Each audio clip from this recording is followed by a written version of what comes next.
Bismillahirrahmanirrahim. Assalamualaikum warahmatullahi wabarakatuh. Alhamdulillahirrabbilalamin. Wassalatu wassalamu ala asyrofil anbiya wal mursalin Sayyidina wa maulana Muhammadin wa ala alihi wa ashabihi ajmain. Amma ba'du. Bapak dan ibu guru di sekolah yang saya hormati, teman-temanku sekalian yang saya cintai dan saya banggakan, pertama-tama marilah kita panjatkan puji dan syukur kehadirat Allah Subhanahu wa Ta'ala, yang mana kita masih diberikan kesehatan dan kesempatan buat beribadah kepada Allah Subhanahu wa Ta'ala. Salawat berserta salam kita telah limpahkan kepada Nabi kita, yakni Nabi Muhammad SAW. Tak lupa kepada para sahabatnya, para tabi'in atau tabi'at, yang mudah-mudahan kita semua mendapatkan sepatu ulama nanti di akhirat. Amin ya Allah ya Rabbal alamin. Hadirin rahimakumullah, berbicara tentang Isra dan Mi'raj, ada yang tahu gak arti kata dari Isra dan Mi'raj itu apa? Kalau gak tahu, yuk kita kaji bersama-sama. Isra, kalau secara bahasa, berasal dari kata syaro, yang berarti perjalanan di malam hari. Kalau secara istilah, Isra itu perjalanan Nabi Muhammad SAW bersama malaikat Jibril dari Makkah ke Baitul Maqdis. Kalau sekarang Baitul Maqdis itu disebut dengan Palestina. Nah, kalau untuk Mi'raj secara bahasa artinya tangga yang dipakai untuk naik. Kalau secara istilah, Mi'raj itu tangga khusus yang dipakai untuk naik oleh Nabi Muhammad SAW dari bumi menuju ke atas langit dengan izin Allah. Nabi Muhammad SAW ketika naik ke atas langit, beliau menaiki buruk. Ada yang tahu gak buruk itu apa? Jadi buruk itu adalah makhluk Allah Subhanahu wa Ta'ala yang memiliki ciri buruk itu adalah hewan putih yang panjang, lebih besar daripada keledai dan lebih kecil daripada baghal atau kuda besar. Di dalam hadis dikatakan buruk itu kuda putih yang sangat indah. Allah Subhanahu wa Ta'ala mengisahkan cerita Isra Mi'raj di dalam Quran surat Al-Isra ayat 1. Kalau ada yang tahu suratnya atau ayatnya, yuk kita baca bersama-sama. A'udzubillahi minasyaitonirrajim. Bismillahirrahmanirrahim.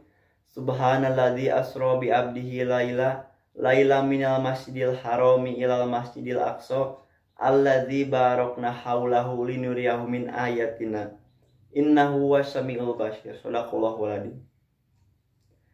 Maha suci Allah yang sudah memperjalankan hambanya pada suatu malam dari Masjidil Haram ke Masjidil Aqsa yang sudah kami berkahi sekeliling, agar kami perlihatkan sebagian tanda-tanda kebesaran kami. Sesungguhnya Dia Maha mendengar lagi Maha mengetahui. Hadirin rahimakumullah, perjalanan Isra Mi'raj banyak hal yang ditemui oleh Nabi Muhammad SAW. Ketika di perjalanan, Nabi Muhammad SAW bertemu dengan suatu kaum, di mana kaum itu menanam benih, dan benih itu tumbuh besar dan bisa dipanen hari itu juga. Ada yang tahu gak itu kaum apa? Jadi itu adalah kaum para mujahid fisabilillah atau orang yang mati di jalan Allah. Kemudian Nabi pun mencium semerbak bau wangi. Ternyata itu bau wanginya Masito. Masito itu adalah istrinya Fir'aun. Masito dihukum oleh Fir'aun karena tidak mengakuinya Tuhan. Dihukumnya itu dimasukkan ke dalam kuali yang berisi minyak panas. Kuali besar yang berisi minyak panas. Ketika di perjalanan, Nabi Muhammad SAW menemui suatu kaum, yang dimana kaum itu menghantamkan batu besar ke kepalanya sampai hancur, dan dilakukannya secara berulang-ulang. Ada yang tahu gak itu kaum apa? Itu adalah kaum manusia yang merasa berat akan melaksanakan ibadah sholat. Hadirin rahimakumullah, ketika di perjalanan Rasulullah SAW ada yang memanggil dari kanan dan kiri. Tapi Nabi tidak mempedulikannya dan tidak menjawab panggilan itu. Karena apa? karena itu adalah panggilan Yahudi dan Nasrani.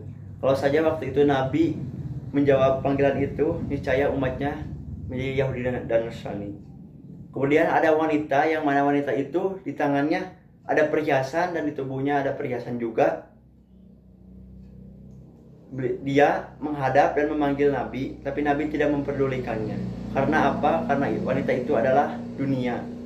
Kalau saja Nabi waktu itu memperdulikan atau menjawab wanita itu, maka umat Nabi akan lebih memilih dunia daripada akhirat.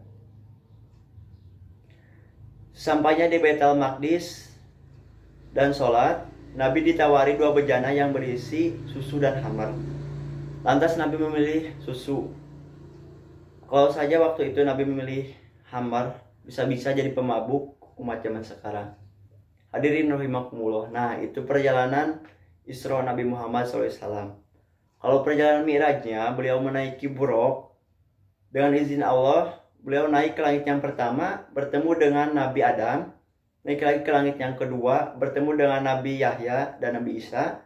Naik lagi ke langit yang ketiga, bertemu dengan Nabi Yusuf. Naik lagi ke langit yang keempat, bertemu dengan Nabi Idris. Naik lagi ke langit yang kelima, bertemu dengan Nabi Harun. Naik lagi ke langit yang keenam, bertemu dengan Nabi Musa alaihissalam. Naik lagi ke langit yang ketujuh, bertemu dengan Nabi Ibrahim alaihissalam. Terus Allah memerintahkan Nabi untuk sholat 50 sholat dalam sehari semalam. Kemudian Nabi meminta keringanan kepada Allah dan akhirnya sholat pun menjadi 5 kali 5 sholat dalam sehari semalam. Hadirin rahimakumullah. Jadi hikmah yang bisa kita ambil dalam kisah Isra Mi'raj itu, yang pertama, sudah terbukti kasih sayang Nabi kepada umatnya ketika beliau meminta keringanan untuk umatnya, keringanan sholat yang awalnya 50 sholat menjadi 5 sholat. Jadi kita selaku umatnya sudah sepantasnya tingkatkan sholat kita, tingkatkan iman kita, jaga sholat kita, jangan sampai bolong-bolong. Perbanyaklah sholawat kepada Nabi Muhammad SAW, karena mudah-mudahan dengan bersolawat kita nanti di akhirat mendapatkan sepatu uzma. Amin ya Allah ya Rabbal alamin. Sebelum saya menutup pidato saya, marilah kita bersalawat bersama.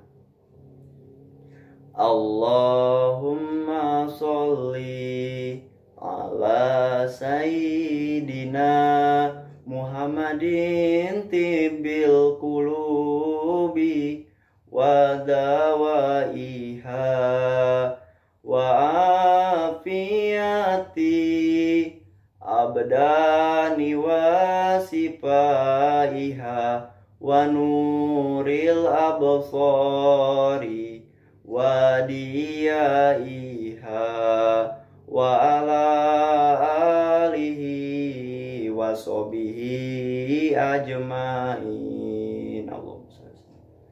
Mudah-mudahan berkah dari salawat tersebut, teman kita, keluarga kita, kerabat kita yang lagi sakit diberikan kesembuhan oleh Allah Subhanahu wa taala. Amin ya Allah ya Rabbal alamin. Mungkin sekian dari saya. Mohon maaf apabila ada kata yang salah atau kurang tepat. Saya mohon maaf. Mungkin sekian dari saya. Saya Alfi Taufik Ilham Hidayat dari kelas 11 MIPA 7. Wabillahi taufiq wal hidayah. Wassalamualaikum warahmatullahi wabarakatuh.